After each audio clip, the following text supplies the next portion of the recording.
টিসের পশ্চিমবঙ্গের সমস্ত মাধ্যমিক পরীক্ষার্থীদের বাংলার জ্ঞানমুকুট চ্যানেলের পক্ষ থেকে জানাই ওয়েলকাম। তোমাদের মাধ্যমিকের অঙ্কের প্রস্তুতিকে আরও মজবুত করে দেওয়ার জন্য বাংলার জ্ঞানমুকুট তোমাদের জন্য নিয়ে চলে এসেছে প্রত্যেক দিন প্রত্যেকটি অঙ্কের চ্যাপ্টারের ডিটেল সলিউশন এবং লাস্ট মিনিট সাজেশন। তাই অবশ্যই ভিডিওটি মনোযোগ সহকারে শেষ পর্যন্ত দেখবে এবং বন্ধুদের মধ্যে শেয়ার করে দেবে। আগের ক্লাসে আমরা গোলকের প্রথম পার্টটা আলোচনা করেছিলাম। আজকে আমরা লাস্ট পার্ট অর্থাৎ গোলকের 2 নম্বর চ্যাপ্টারটা আমরা ক্লোজ করব, তাই অবশ্যই মনোযোগ সহকারে শেষ পর্যন্ত দেখবে। চ্যানেলে নতুন হয়ে থাকলে অবশ্যই চ্যানেলটি সাবস্ক্রাইব করে দেবে। আগের দিন আমরা গোলক করেছিলাম, আজকে আমরা আলোচনা করব অর্ধগোলক। আজকে আমরা অর্ধগোলকটা একটু জেনে নেব।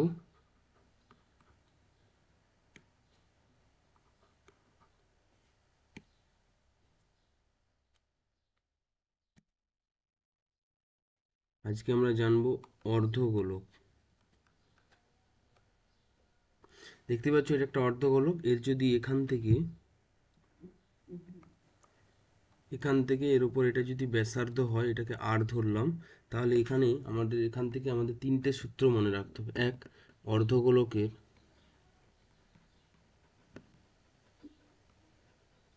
অর্ধগোলকের বক্রতলের ব্যাসার্ধ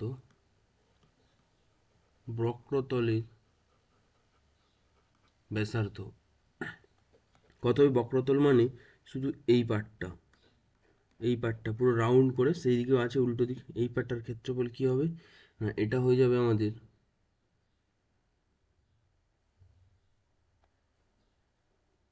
2πr²। এবার যদি বলি সমগ্র তলের ক্ষেত্রফল যদি এটা নিরেট হয়, তাহলে এই পার্টটাও আমার থাকবে। তাহলে আমার কি এখানে আগে যেটা ছিল বক্রতলের ক্ষেত্রফল প্লাস এই পুরো মুখটা, তাহলে সেটা কত হবে? আমরা জানি এটা তো একটা বৃত্ত, তাহলে এর যদি ব্যাসার্ধ আর হয়, ক্ষেত্রফল কত হবে? πr²। এখান থেকে বলতে পারি এটা হবে 3πr²। আর লাগবে আমাদের আয়তন। অর্ধগোলকের আয়তন কি হবে? আগেরটা কত ছিল? 4/3, এখানে হয়ে যাবে 2/3πr³। এই ছিল তোমার ডিটেল অর্ধগোলকের তিনটে ফর্মুলা। এগুলো আমাদের কিন্তু ভালো করে মুখস্থ করে নিতে হবে। আজকের প্রথম কোশ্চেন দেখে নাও। অর্ধগোলাকৃতি একটি বাটি তৈরি করতে 127 পূর্ণ 2/7 বর্গ সেমি পাদ লেগেছে। বাটিটির মুখের ব্যাসের দৈর্ঘ্য হিসেব করি। মানে এই একটি বাটি, এটা বানিয়েছে, আমাদের চেয়েছে এটা ব্যাস চেয়েছে, মানে পুরোটা চেয়েছে। তাহলে কি করব আমরা? দেখো, অর্ধগোলাকৃতি বাটি তৈরি করতে এত বর্গ সেমি পাদ লেগেছে, তাহলে আমরা এর বক্রতলের ক্ষেত্রফলটা করব। অর্ধগোলকের বক্রতলের ক্ষেত্রফল কত হবে? তার আগে আমরা ধরি অর্ধগোলাকৃতি বাটির ব্যাসার্ধ আর সেমি। তাহলে এর বক্রতলের ক্ষেত্রফল কত হবে? বক্রতলের ক্ষেত্রফল হবে, আমরা এইমাত্র আলোচনা করেছি, 2πr²। বক্রতলের ক্ষেত্রফল হবে 2πr²। এটাই আমাদের দেওয়া আছে কত? 127 পূর্ণ 2/7। তাহলে আমি লিখতে পারি শর্তানুসারে কি 2πr² সমান 127 পূর্ণ 2/7। আমরা এটাকে যদি ভাঙি কত পাবো? 7 7 49 9, হাতে থাকছে 4, 7 2 14 18 8, হাতে 1, 7 7 8 প্লাস 2 4/7। আবার আমরা এটা লিখতে পারি 891/7। এবার এখান থেকে আমি ভাঙি এটাকে, দেখো 2, তাহলে একবার ওই পাশে নিয়ে চলে যাব, 891/7। তাহলে এখানে পাইয়ের মান কত? 22/7। তাহলে এখানে তো নিচে চলে আসবে, তাহলে 7টা উপরে চলে যাবে, এখানে 22, 2টা চলে আসবে নিচে। কাটো, 7 7 কেটে গেল, দেখো 11 2 22, এটা কেটে যাবে 8 1 81। তাহলে কত পেলাম? 81/4। এখান থেকে আমি আর এর ভ্যালু কত পাবো, √81/4 সমান বলতে পারি 9/2। এটা আমার কি পেয়েছি, এটা আমরা পেয়েছি ব্যাসার্ধ, আমাদের চেয়েছে ব্যাস। তাহলে অতএব ব্যাস সমান কত হবে, আমরা জানি 2 × r, তাহলে 2/9 সমান হয়ে যাবে 9, 2 কেটে গেলে সেমি। ক্লিয়ার? চলো নেক্সট প্রশ্ন। 7 নম্বর প্রশ্ন, একটি নিরেট লোহার গোলার ব্যাসার্ধের দৈর্ঘ্য 2.1 সেমি, ওই গোলাটিতে কত ঘন সেমি লোহা আছে তা হিসেব করে লিখি এবং ওই লোহার গোলার বক্রতলের ক্ষেত্রফল নির্ণয় করি। এই একটা গোলা দেওয়া আছে, নিরেট বলেছে মানে এর ভেতরে কোনো ফাঁপা নেই, পুরোটাই ভর্তি। তাহলে আমাকে কি বলেছে প্রথমে, যে কতটা লোহা আছে। নিরেট হলে আমরা এর আয়তন বার করব, যখন বলে কতটা লোহা আছে তাহলে আমরা লিখব কি, এটা কিন্তু পুরো গোলক, তাহলে গোলকের বা নিরেট লোহার কি, নিরেট লোহার আয়তন, আয়তন কত হবে, আমরা জানি 4/3 পাই আর কিউ। এখানে আর এর ভ্যালু তোমাকে দেওয়া আছে 2.1 সেমি। তাহলে এখানে বসাও, কত হবে 4/3, পায়ের মান 22/7, আর কিউ এর ভ্যালু দিয়েছে 2.1। আমি সবগুলোকে ইনটু করে লিখে দিলাম। দশমিকটা তুলে দেবে তোমাদের সুবিধার জন্য, দশমিকগুলো উঠে দেবে তোমাদের সুবিধার জন্য। এটা হয়ে যাবে কিন্তু ঘন সেমি। তাহলে এখান থেকে এটা যদি কাটি, 7×3 = 21, এখানে 3 কেটে গেল। আর কি কাটবে, আমি আর কাটবো না আমার সুবিধার জন্য। 4×4 কত হবে, এটাকে ট্রিক্স আছে কিভাবে গুণ করতে হয়। 21 কত হয়, মুখে মুখে গুণ হয়ে যাবে। 21 কত হয় আমরা জানি 441। আচ্ছা এখান থেকে একটা 2 নিয়ে নাও, এখান থেকে একটা 4, তাহলে দেখো এটা 8, এখানে পড়ে থাকে 11। কেন করেছি, 11 দিয়ে গুণ করার একটা ট্রিক্স আছে, আমি সেটা তোমাদের শর্টস করে একটা দিয়ে দেবো, দেখে নেবে। তাহলে এটা করলে কত হবে, 8 × 8, 8 × 4 = 32, 2 হাতে থাকছে 3, 32 × 3 = 35 ইন্টু 11/1000। এটাকে ভাঙো, দেখো 11 দিয়ে গুণ করতে হয় কি না, লাস্ট যে সংখ্যাটা থাকে এখানে লিখে দেবো, তারপর এই দুটো যোগ করবো, 8 × 2 = 10, 0 হাতে থাকছে 1, আবার এই দুটো যোগ করবো, 5 × 2 = 7, 1 = 8 হাতে থাকছে 1, 3 হয়ে গেল। এবার 5 আর 3, 5 × 3 = 8, আর লাস্টে পড়ে থাকবে 3। এটাকে আমরা 1000 দিয়ে ভাগ করব, সমান পাবো 38.808 ঘন সেমি। কতটা লোহা আছে সহজেই বলে দিতে পারি, লোহা আছে আমাদের এত ঘন সেমি, এত ঘন সেমি লোহা আছে। এবার কি চেয়েছে, বক্রতলের ক্ষেত্রফল। তাহলে বক্রতলের ক্ষেত্রফল কি হবে, বক্রতল বলেছে সমগ্রতল বলেনি, কিন্তু এখানে ভালো অর্ধগোলক বললে এখানে ফর্মুলাটা আলাদা হতো, যেহেতু গোলক তাই বক্রতলের ক্ষেত্রফল কিন্তু যাহাই সমগ্রতল তাহাই বক্রতল। তাহলে কত হবে 4, পায়ের মান কত 22/7, আর এর ভ্যালু কত 2.1 স্কোয়ার। একবারে বসিয়ে দিচ্ছি, তোমরা ফর্মুলাটা লিখে দেবে। আবার আমি দশমিক উঠিয়ে দেবো, উঠালাম, 7 দিয়ে কাটবো, 7 × 3 = 21। এটাকে ওইভাবে গুণ করবো, দেখো 4 × 3 = 12, দিয়ে 24, 24 × 21 করলে 24/4 হাতে থাকছে 2, 48, 2 × 50 বাই কত 100, কোথাও ভুল করলাম, 1 সেকেন্ড দাঁড়াও, 4 × 3 = 12, 12 × 2 = 24। আচ্ছা এখানে এখন আমার 11 আছে, তাহলে এটা গুণ করলে কত হবে, দেখো 4 0 4 4 5 5 বাই 100 সমান হবে 55.44 বর্গ সেমি। এটা হচ্ছে আমার বক্রতলের ক্ষেত্রফল। ক্লিয়ার? চলো 8 নম্বর প্রশ্ন। 3 সেমি, 4 সেমি, 5 সেমি দৈর্ঘ্যের ব্যাসার্ধে 3টি নিরেট তামার গোলক গলিয়ে একটি নিরেট বড় গোলক তৈরি করা হলো। বড় গোলকটির ব্যাসার্ধের দৈর্ঘ্য কত হবে? কি করতে হবে, দেখো এরকম 3টে তোমাকে গোলক দেওয়া আছে ছোট ছোট, একটার ব্যাসার্ধ ধরো 3, একটা 4, একটা 5, এগুলোকে গলিয়ে দেওয়া হলো। গলিয়ে দিলে আমি এরকম একটা বড় গোলক পাবো, বানালাম, তার ব্যাসার্ধ কত সেটা চেয়েছে। আমি এই বড় ব্যাসার্ধের গোলকটাকে ধরে নিলাম আর। ঠিক আছে, এখানে লিখলাম, তাহলে 3 সেমি ব্যাসার্ধ বিশিষ্ট গোলকের আয়তন কত হবে, যেহেতু নিরেট তাহলে কতটা লেগেছে লোহা সেটা বার করতে হবে। তাহলে 3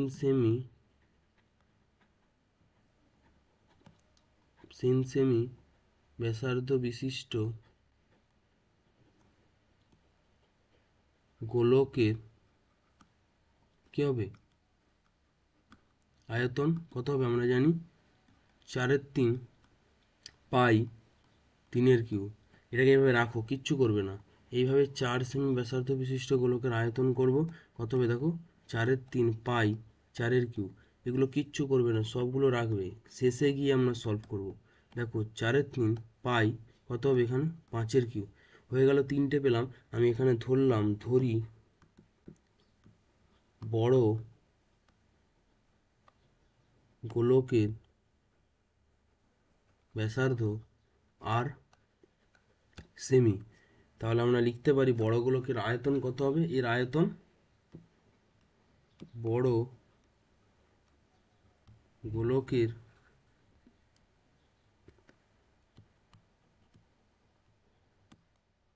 গোলকের আয়তন হবে কত, আমরা জানি 4/3 পাই আর কিউ। এটাই আমাকে দিয়েছে, এগুলোর সমষ্টি সব। তাহলে অতএব আমি এখানে শর্তানুসারে লিখতে পারি যে 4/3 পাই আর কিউব সমান, এগুলো সব সমষ্টি, কারণ এগুলোকে গলিয়েই করবে, তাহলে এগুলোর আয়তন সব যোগ হয়ে যাবে। দেখো 4/3 পাই 4/3 প্লাস 4/3 পাই 5/3 হয়ে গেছে। এখান থেকে আমি কি করব, 4/3 পাইটাকে কমন নিই, কি পাবো দেখো, 3/3 4/3 পাবো 5/3। এখানে কত দেওয়া আছে, 4/3 পাই আর কিউ, দেখো 4/3 পাই 4/3 পাই কেটে যাবে, তাহলে আর কিউব। এখানটাকে আমি ভেঙে দিই, 3/3 কত হবে বলো তো, 27। 4/3 হয় 64, 5/3 হবে 125। এগুলোকে আমরা সব যোগ করব। যোগ করলে কত পাবো, দেখো 5 4 9 7 16 6 হাতে 1, 2 একে 3, 6 3 9, 10 11 1 হাতে থাকছে 1, হয়ে যাবে 2, 216। এখান থেকে বলে দিলাম, আমরা পেলাম 216 আর কিউ সমান। আচ্ছা 216 কি হয় কার স্কোয়ার জানো, কার কিউব? 216 হয় 6/3। 216 হয় 6/3। আচ্ছা আর কিউ সমান যদি 6/3 হয়, এখান থেকে বলতে পারি আর সমান হবে 6। আমাকে এটাই চেয়েছে, তাই বড় গোলকটির ব্যাসার্ধ হয়ে যাবে 6 সেন্টিমিটার। এটা কিন্তু হয়ে যাবে আমার 6 সেন্টিমিটার। ক্লিয়ার, বোঝা গেল? Next question. একটি ধাতুর পাত থেকে তৈরি দুটি ফাঁপা গোলকের ব্যাসের দৈর্ঘ্য যথাক্রমে 21 সেমি এবং 17.5 সেমি। গোলক দুটি তৈরি করতে যে পরিমাণ ধাতু লেগেছে তার অনুপাত কত? ধরো এই একটা পাত, এটাকে ইউজ করে দুটো ফাঁপা গোলকের ব্যাস দেওয়া আছে। দুটি ফাঁপা গোলকার ব্যাসের দৈর্ঘ্য যথাক্রমে এত সেমি এত সেমি। গোলক দুটি তৈরি করতে কত পরিমাণ ধাতু লেগেছে। এবার ধরো এখান থেকে একটা পার্ট কেটে নিল, দিয়ে সেটাকে মুড়িয়ে একটা বৃত্ত বানালো, এখান থেকে একটা বানালো, যে দুটো গোলক পেলো, এই একটা, এগুলো কিন্তু বলেছে ফাঁপা, তাই এ কতটা লেগেছে সেটা করার জন্য আমরা এর কি করব, সমগ্র তলের ক্ষেত্রফল বার করব। তাহলে প্রথম গোলকের, দুটি গোলক ধরো, প্রথম আমি আর লিখবো না, এটা শুধু তোমরা লিখে নেবে একটু। প্রথম গোলকের ব্যাসার্ধ কত হবে, দেখো এটা ব্যাস দেওয়া আছে, তাহলে ব্যাসার্ধ কিন্তু 21/2 হবে। আর দ্বিতীয় গোলকের ব্যাসার্ধ কত হবে, এগুলো সব ব্যাস দেওয়া আছে, কত হবে, 17.5/2। ক্লিয়ার, এটা পর্যন্ত বোঝা গেছে। এবার আমরা কি করব, এদের আয়তন করতে বলেছে, আমি এইভাবে রেখে দেবো। অনুপাত যেহেতু চেয়েছে, তাই বক্রতলের অনুপাত হবে বা সমগ্র তলের অনুপাত। গোলক দুটি সমগ্র তলের অনুপাত কি করব, সমান দেব। আচ্ছা প্রথমটা নিয়ে আমি এর গোলকের সমগ্রতল অনুপাত করি। আমার ফর্মুলা কি, 4 পাই আর স্কোয়ার, তাহলে 21/2 তার হোল স্কোয়ার, অনুপাত কত বলেছে, এটাও তাই, 4 পাই 17.5/2 তার হোল স্কোয়ার। হয়ে গেল। এককগুলো কিন্তু তোমরা লিখবে, ঠিক আছে, এগুলো সব সেমি, এগুলো সেমি, এককগুলো কিন্তু লিখবে, অনুপাতে লেখার দরকার নেই। দেখো অনুপাতে কি হয়, এটা পুরো কেটে যাবে, তাহলে এখানটাকে যদি ভাঙি কত হবে, 21 স্কোয়ার কত হয়, 441/4। অনুপাত এটা কত হবে, 17 ভাঙবো না, লিখে দিই, ইন্টু 17.5/4। দেখো 4 4 কেটে যাবে। আচ্ছা আমি যদি এখান থেকে দশমিক ওঠাই, শূন্য পাবো, আচ্ছা এবার কাটবো কিভাবে, এখানটাকেও গুণ করার দরকার নেই, শুধু শুধু গুণ করার দরকার নেই, 21 × 21 করো। দেখো আমি যদি 7 দিয়ে কাটি, 7 3 21, কাটো, এটা কেটে যাবে। দেখো কত দিয়ে কাটবে, 7 3 21, 7 2 14, 7 5 35, কেটে গেল। এখানেও কাটো, 7 3 21, এটা হয়ে যাবে 25, একটা দিয়ে এটাকে কেটে দাও, 25 4 100, কোনাকুনি গুণ করো, কত পেলাম 9, ইস্টু পেলাম 25/4, তাহলে এটাকে সমান করলে কি হবে, 9 4 36 ইস্টু 25, আমরা অনুপাত পেলাম 36:25। খুবই গুরুত্বপূর্ণ একটি প্রশ্ন, VVI whole to the power N dot dot dot infinitive. এটা কিন্তু অবশ্যই তোমরা ভালো করে দেখবে, পরীক্ষায় আসার সম্ভাবনা কিন্তু 100%। চলো 10 নম্বর প্রশ্ন, 14 সেমি দৈর্ঘ্যের ব্যাস বিশিষ্ট একটি ভূগোলকের অক্ষটির বক্রতলে 0.7 সেমি দৈর্ঘ্যের ব্যাসার্ধ বিশিষ্ট দুটি বৃত্তাকার ছিদ্র করা হয়েছে। ভূগোলকটির গোলাকার ধাতব পাতের ক্ষেত্রফল কত? এই ধরো গোলক, এবার এখানে দুটো ছিদ্র করেছে, এখানে একটা ছিদ্র, এখানে একটা ছিদ্র, দুটোর ব্যাসার্ধ বলে দিয়েছে 0.7 সেমি। তাহলে এই বাকি অংশটার ক্ষেত্রফল কত হবে? তাহলে প্রথমে লিখব ভূগোলকের ভূগোলকের কি বলেছে, যেহেতু এটা গোলকের কি ভেতর ফাঁপা হয়, তাই ভূগোলকের বক্রতলের ক্ষেত্রফল বা সমগ্র তলের ক্ষেত্রফল, গোলক তো তাই লিখব সমগ্র তলের ক্ষেত্রফল, সমগ্র তলের ক্ষেত্রফল কত হবে আমরা জানি, 4 পাই কত 22/7, r² মানে 14 × 14, কেটে দাও, 7 2 14, তাহলে কত হবে, 4 2 8 2 16, 14 2 28 2 56 × 4 মানে 4 6 24, 4 4 5 22, এটা 224, ভুল করলাম কত, ভূগোলকের অক্ষটি বরাবর 0.7 সেমি দৈর্ঘ্যের ব্যাসার্ধ বিশিষ্ট দুটি বৃত্তাকার ছিদ্র, ঠিক আছে। তাহলে এটা করলে কত হবে, 14 সেমি ব্যাসার্ধ, হ্যাঁ 14 দিয়ে 28 2 56, 56 × 4 কত হবে, 4 6 24, 4 2, হ্যাঁ 224, এটা কি হবে, বর্গ সেমি হয়ে গেল। এবার আমাকে কি বলেছে, বক্রতলের 0.7 সেমি ব্যাসার্ধ বিশিষ্ট দুটো ছিদ্র আছে। আচ্ছা তাহলে ছিদ্র মানে কি, শুধু বৃত্ত পাবো, তাহলে বৃত্তের ছিদ্রের ক্ষেত্রফল কি হবে, ছিদ্র দুটির ক্ষেত্রফল, একবারে দুটি করে দেবো, দুটির ক্ষেত্রফল যেহেতু একই মাপের, তাহলে ছিদ্র দুটির ক্ষেত্রফল, দুটির জন্য 2 গুণ করলাম। এবার বলো আমাকে বৃত্তের ক্ষেত্রফল কি হয়, πr², আর এর ভ্যালু এখানে বলে দিয়েছে কত, দেখো, আচ্ছা লিখে দিলাম πr², আর এর ভ্যালু বলেছে দেখো পাই 22/7, আর এর ভ্যালু বলেছে 0.7, তাহলে এটাকে গুণ করে দেবো, 7 দশমিক ওঠাবো, 100 100 কাটবে, 7 7 কেটে দিলাম, কত পাবো, 7 2 14 14, 7 4 28, তাই তো, 2 2 4, হ্যাঁ 7 4 28 ইন্টু 11, তাহলে 8 গুণ করলে ওপরটা 8 পাবো, 8 8 2 10 0 3, এটা পাবো বাই 100 সমান পাবো কত, 3.08। আমি ভুল করলাম, কি ভুল করলাম, সমগ্র তলের ক্ষেত্রফল ঠিকই তো আছে।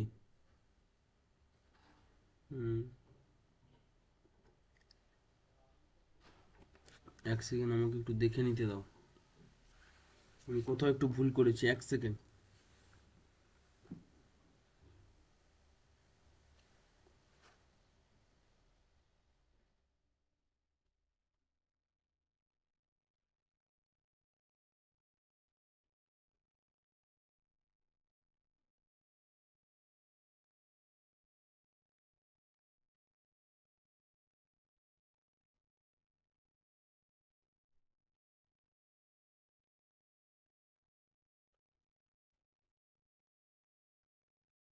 এইখানে আমি আর 11টা গুণ করিনি, এখানে একটা 11 ছিল না, 14 28 56 4 করে দিয়েছি, এখানে আমি 11টা গুণ করিনি, এখানে একটা 11 ছিল, এটা গুণ করলে কত হবে, 4 6 4 2 2400, এটা হবে বর্গ সেমি, তাই বলি এখানে এত কম আসছে কেন, এটা হয়ে গেল। এবার দিয়েছে এটা সেমি, তাহলে এটা আমার বাদ যাবে, তবে তো আমি পুরো এই পার্টটা পাবো ক্ষেত্রফল, এই পুরো পার্টটা, তাহলে আমার কি হবে, গোলাকার অংশের ক্ষেত্রফল, অবশিষ্ট গোলাকার অংশের ক্ষেত্রফল, অবশিষ্ট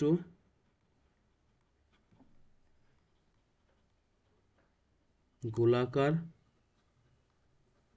অংশের, অবশিষ্ট গোলাকার অংশের ক্ষেত্রফল কত হবে, পুরোটা কত 2464 মাইনাস 3.08, বিয়োগ করলে পাবো 92, 9 2, আর এখানে পাবো 2, 3 একে 4, 3 একে 4, 0 6 2460.96 বর্গ সেমি। ক্লিয়ার? এখানে আমি একটু গুণটা মিস্টেক হয়ে গেছিলো, 11টা গুণ করি। এই ছিল লাস্ট প্রশ্ন আজকের। দেখে নাও, 8 সেমি দৈর্ঘ্যের ব্যাসার্ধের একটি নিরেট লোহার গোলককে গলিয়ে 1 সেমি দৈর্ঘ্যের ব্যাসার্ধের কয়টি নিরেট গুলি তৈরি করা যাবে হিসেব করে লিখি। বলেছে 8 সেমি ব্যাসার্ধ বিশিষ্ট নিরেট গোলক গলিয়ে 1 সেমি করবে। তাহলে আমরা লিখি 8 সেমি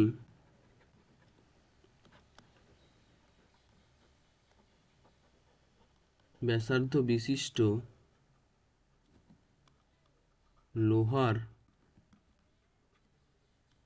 গোলকের, নিরেটটা লিখে নেবে, গোলকের আয়তন কত হবে আমরা জানি 4/3 পাই 8 কিউব, ইউনিটটা লিখে দেবে ঘন সেমি। আবার করবে 1 সেমি ব্যাসার্ধ বিশিষ্ট নিরেট গোলকের আয়তন কত হবে 4/3 পাই 1 কিউব ঘন সেমি। সব ঠিক আছে। এবার আমাকে হবে কতগুলো লাগবে, তাহলে মোট নিরেট গুলির সংখ্যা কি হবে, দেখো একটা লোহার গোলক বড়কে গলিয়ে এই সেমি বানাবে, তাহলে কি বড়টাকে ছোট দিয়ে ডিভাইড করে দেবো, তাহলে এখানে হবে 4/3 পাই 8 কিউব বাই 4/3 পাই 1 কিউব। দেখো এটা কেটে যাবে, তাহলে পড়ে থাকবে আমার 8, 8 কিউব কত হয়, 8 কিউব হয় 512, তাহলে এখানে আর নিচে 1, তাই হবে 512টি। মোট গোলকের ছোট ছোট গুলির সংখ্যা হবে 512। ক্লিয়ার? এই ছিল তোমাদের গোলকের ফুল চ্যাপ্টারের আজকে শেষ করে দিলাম। ক্লাসটি যদি ভালো লেগে থাকে অবশ্যই কিন্তু বলবো একটি লাইক করে দেবে এবং বন্ধুদের মধ্যে শেয়ার করে দেবে। তোমরা যদি চ্যানেলে নতুন হয়ে থাকো অবশ্যই চ্যানেলটি সাবস্ক্রাইব করে বেল আইকন প্রেস করে অল নোটিফিকেশন অন করে রাখবে, যাতে ভিডিও আপলোডের সাথে সাথে তোমাদের কাছে নোটিফিকেশন পৌঁছে যায়। আবার আমরা পরবর্তী ক্লাসে গুরুত্বপূর্ণ চ্যাপ্টার নিয়ে আলোচনা করব। ততক্ষণের জন্য চ্যানেলটা অবশ্যই সাবস্ক্রাইব করে রাখো। Thank you.